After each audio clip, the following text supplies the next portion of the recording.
बिस्मिल्लाहिर्रहमानिर्रहीम। अस्सलाम वालेकुम friend, welcome back to my channel. कैसे आप सब? उम्मीद है कि आप सब खैरियत से होंगे। मेरी दुआ में तमाम सब्सक्राइबर हंसी खुशी ज़िंदगी गुजारें। अल्लाह ताला आपको औलाद की खुशियाँ देखना नसीब फरमाए, आमीन सुम्मा आमीन। आज का व्लॉग हमने शुरू किया अपनी केट के साथ। ये है एक छोटी सी प्यारी सी 1 साल की हो गई है अब तो केट, और ये बहुत ज़्यादा एंग्री हो रही है। इसका नाम है क्लियोपेट्रा और ये बहुत ज़्यादा नॉटी हो गई। ये देखें कहाँ बैठी हुई है, बाथरूम में टब के ऊपर जहाँ हम शैम्पू रखते हैं वहाँ पे ये आराम से बैठेंगे। और बहुत ज़्यादा शैतान हो गई है क्योंकि यहाँ पे अमेरिका में फ्लोर जो है लकड़ी के होते हैं, तो ये बहुत ज़्यादा भाग रही थी और हम लोग इसे भागने नहीं दे रहे थे क्योंकि ये भागती है तो नीचे बहुत ज़्यादा आवाज़ आती है और नीचे एक ज़ईफ़ खातून रहती है। तो 2 बहन भाई हैं, दोनों ज़ईफ़ हैं बेचारे। तो हम लोग इसको कोशिश करते हैं कि ज़्यादा भागे नहीं, लेकिन ये इतना ही शैतानी करती जितना हम लोग इसे रोकते हैं। यहाँ मैं दिखा रही हूँ आपको आउटसाइड। यहाँ बहुत ज़्यादा कल स्नो हुई है। ये व्लॉग मैं आज डालूँगी क्योंकि ये मैंने कल बनाया था। यहाँ बहुत ज़्यादा स्नो हुई है और बहुत ज़्यादा सर्दी पड़ रही है, तो मैं आपको थोड़े थोड़े वक्फे के साथ व्लॉग दिखाती रहूँगी कि स्नो यहाँ पे कितनी हद तक हुई है। तो बहुत ज़्यादा सर्दी हुई है, ड्राइव करना बहुत मुश्किल हो रहा था बच्चों को भी, और लेकिन सब करते हैं ड्राइव। रोड तो हाथ के हाथ साफ़ होता रहता है, ट्रक चलता है तो वो इतना पता नहीं चलता ड्राइव रोड पे ड्राइव करते वक्त इतना पता नहीं चलता। और वेदर बहुत ज़्यादा ठंडा है। यहाँ पे मैं जब बाहर निकली तो मैंने 2 मिनट भी मैं खड़ी नहीं हो पाई और फ़ौरन घर में आ गई। तो वक्फे से मैंने आप लोगों के लिए व्लॉग बनाया। 2 मिनट के लिए बाहर जाती थी, व्लॉग बनाती थी, फिर अंदर आ जाती थी। तो कल का सारा दिन इसी तरह मेरा गुजरा है। तो आज का व्लॉग आखिर तक देखिएगा क्योंकि मैं इसमें कुछ चीज़ें भी सिखाऊंगी आपको जो आप लोगों के लिए घर के लिए हेल्पफुल होगी। तो आज का व्लॉग पूरा देखिएगा और इंशाल्लाह आपको पसंद आएगा। स्नो भी देखिएगा। स्नो में रात तक आपको यानी 5 बजे तक आपको स्नो का दिखाती रहूँगी। 5 बजे के बाद यहाँ पे अंधेरा हो जाता है तो उसके बाद मैं वीडियो नहीं बना सकती, तो मैं 5 बजे तक दिखाऊंगी। और इंशाल्लाह कल की वीडियो भी देखिएगा क्योंकि यहाँ पे जितनी भी स्नो पड़ी है वो भी मैं दिखाऊंगी।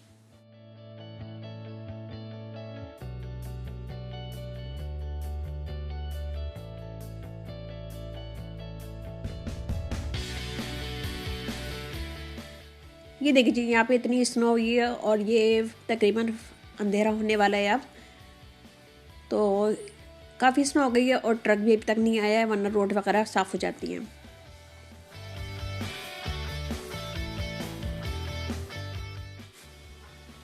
यहाँ पे इतनी स्नो पड़ी है कि सब चीज़ें कवर हो गई हैं और मेरी चिड़ियों का पता नहीं क्या हाल हुआ होगा क्योंकि मैं खाना यहाँ पे डालती हूँ तो वो एक भी नज़र नहीं आई मुझे। ज़ाहिर है कहाँ से नज़र आएंगी, तो सब छुपी बैठी होंगी, पता नहीं खाने का क्या हुआ होगा। तो मुझे बहुत ख्याल आता है चिड़ियों का अपना, और मैं बहुत ज़्यादा परेशान रहती हूँ कि चिड़ियाँ क्या खाती होंगी, क्या पीती होंगी जब ऐसा वेदर होता है।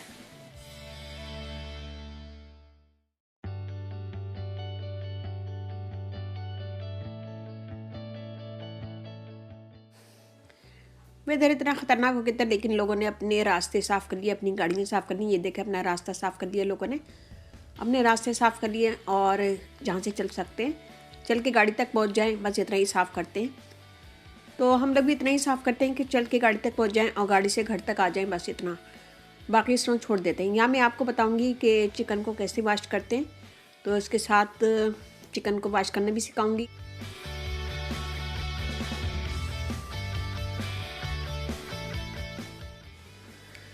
या मैंने चिकन में पानी डाला, पानी डाल के मैं इसका पानी निकाल दूँगी और थोड़ा सा नीम गर्म पानी है तो मैं इसमें दोबारा पानी भरूँगी और पानी के साथ साथ मैं इसमें नमक डालूँगी 1 टेबल स्पून। नमक डालने के बाद मैं इसमें डालूँगी लेमन जूस।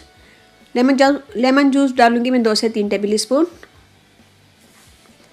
लेमन जूस डाल के मैं इसे हाथ से मिक्स करूँगी और इसे छोड़ दूँगी ढक के आधा घंटा।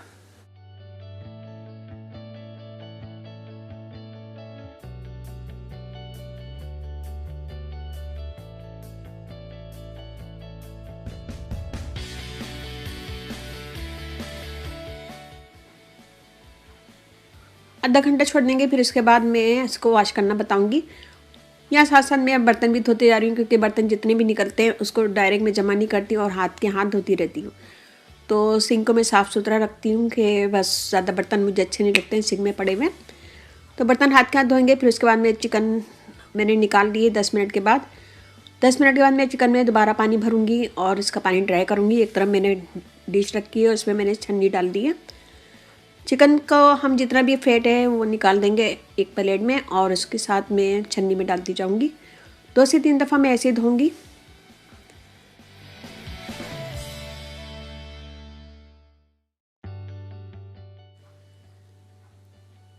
चिकन को पहले नमक और लेमन जूस डाल के नीम गर्म पानी में डाल के 10 से 15 मिनट छोड़ दें। इससे चिकन की स्मेल भी ख़त्म हो जाती है और चिकन पिंक पिंक लगती है धोने के बाद। मैं आपको दिखाऊंगी धोने के बाद। और जब हम पानी डाल के और लेमन जूस नमक डाल के इसको रखते हैं तो इसका पानी बहुत ज़्यादा गंदा हो जाता है। तो आप भी धोएगा और आप खुद फील करेंगे कि इसका पानी बहुत ज़्यादा गंदा हो जाता है। तो मैं यहाँ पे चिकन को अच्छी तरह वॉश करूँगी 1 से 2 दफ़ा, और फिर इसे छन्नी में डाल के छोड़ दूँगी कि इसका सारा पानी निकल जाए।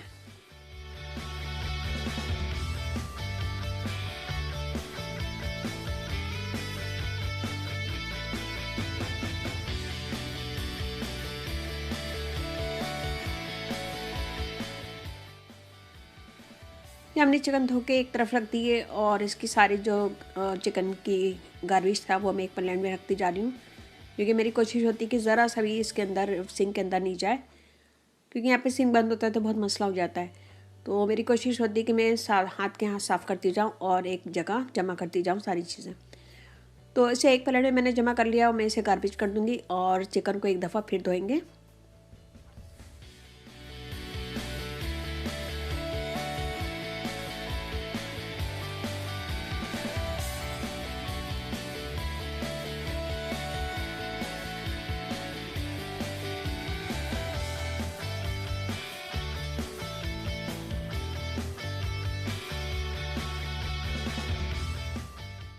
ये हमने चिकन को वॉश कर लिया। वॉश करने के बाद मैं इसे छन्नी में रखूँगी और 10 से 15 मिनट छोड़ दूँगी कि इसका सारा पानी, चिकन का सारा पानी ड्राई हो जाए। तो 10 मिनट के बाद ये हमारी चिकन रेडी हो जाएगी पकाने के लिए। और ये देखें कितनी पिंक पिंक चिकन लग रही है। ये देखें बिल्कुल साफ़ सुथरी और फ्रेश लग रही है। इसको अच्छी तरह धोने के बाद यहाँ पे आ गए हम पूरी बनाएंगे। या मैंने आटा लिया है, मैदा लिया है 2 कप, और 2 कप मैदे के बाद मैंने इसमें डाला है नमक ½ टेबल स्पून, 2 से 3 टेबल स्पून मैंने डाला इसमें तेल, और थोड़ी सी मैंने मेथी डाली, क्योंकि मेथी मुझे बहुत अच्छी लगती है। अगर मेथी नहीं डालते हैं तो कलौंजी डाल लें या फिर ज़ीरा। तो मैंने आज मेथी डाली है क्योंकि मेथी की पूरी मुझे बहुत ज़्यादा पसंद है। इसे हम अच्छी तरह मिक्स करेंगे। आटे को तेल के साथ इसे अच्छी तरह मिक्स करेंगे। मिक्स करने के बाद इसको हम नीम गर्म पानी के साथ गूंद लेंगे।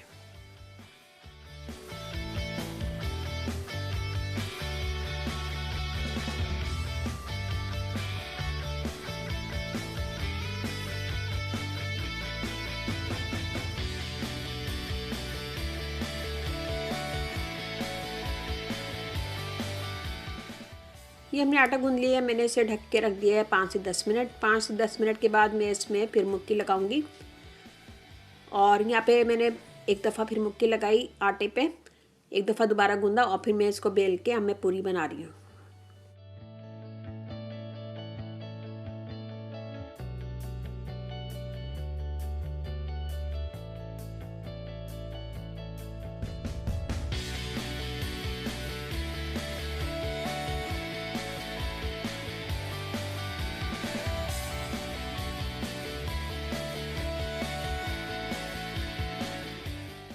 तो हम यहाँ पूरियाँ बेलते भी जा रहे हैं और बनाते भी जा रहे हैं, और मज़ेदार ज़बरदस्त पूरियाँ बन रही हैं। और बाहर बहुत ज़्यादा स्नो हो रही है, वेदर भी ऐसा था, तो मैंने सोचा कि चले आज पूरियाँ बनाते हैं, थोड़ा सा डिफरेंट खाना करते हैं। और इसके साथ साथ मेरा जहन अपनी बेटी के ऊपर भी लगा हुआ था, तो मैंने उसे मैसेज और कॉल कर दी कि स्लो ड्राइव करके आना, क्योंकि बहुत ज़्यादा ख़राब वेदर होता है और ज़रा सी भी तेज़ ड्राइव करो तो मसला हो जाता है।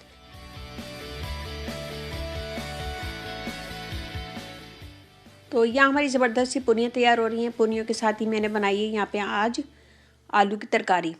आलू की तरकारी और पूरियों के साथ बहुत मज़ा आया था मुझे और मेरे बच्चों को भी और हस्बैंड को भी। गरम गरम पूरियाँ और इसके साथ आलू की तरकारी, क्योंकि रोज़ाना गोश्त चिकन खा खा के मेरे मुँह का जायका ही अजीब सा हो गया है, तो मैंने सोचा थोड़ा सा डिफरेंट होना चाहिए। तो आज मैंने बनाई थी पूरियाँ और आलू की तरकारी। आलू की तरकारी की रेसिपी अगर मैं इस व्लॉग में डालती तो ये तकरीबन 1 से 1.5 घंटे की हो जाती।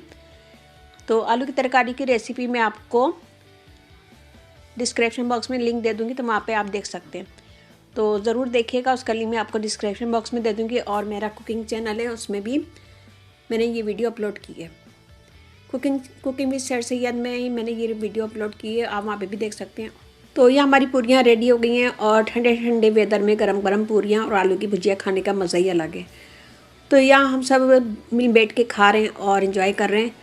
और उम्मीद है कि आज का व्लॉग आपको पसंद आएगा। पसंद आए तो अपनी फैमिली फ्रेंड में ज़रूर शेयर कीजिएगा, लाइक कीजिएगा, कमेंट दीजिएगा। तरकारी की लिंक मैं आपको डिस्क्रिप्शन बॉक्स में दे दूँगी, ज़रूर एक दफ़ा ट्राई कीजिएगा, आपको बहुत मज़ा आएगा। और मेरा इंस्टाग्राम है, उसे भी फॉलो कीजिएगा, देसी अमेरिकन मॉम व्लॉग। और इंस्टाग्राम का लिंक और फेसबुक का लिंक मैं डिस्क्रिप्शन बॉक्स में दे दूँगी। इसके साथ ही मुझे अब इजाज़त दीजिए। अपने घर वालों का, अपने पेरेंट्स का बहुत ज़्यादा ख्याल रखिएगा, दुआओं में याद रखिएगा। अल्लाह हाफिज़।